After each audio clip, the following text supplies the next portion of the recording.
અમદાવાદમાં વાહન ચોરો સામે પોલીસે કડકાઈ કરી. કૃષ્ણનગર પોલીસે બાતમીના આધારે કાર્યવાહી કરી. એક રીઢા સિરિયલ વાહન ચોરને ઝડપી લીધો. તપાસમાં સામે આવ્યું કે આરોપીએ અમદાવાદના અલગ અલગ વિસ્તારમાં વાહન ચોરીના 7 જેટલા ગુનાઓને અંજામ આપ્યો.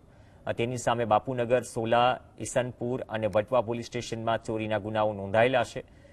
પોલીસને આરોપી પાસેથી ચોરીના વાહનની આરસી બુક અને બોગસ નંબર પ્લેટ પણ મળી આવી, જેને જપ્ત કરવામાં આવી છે.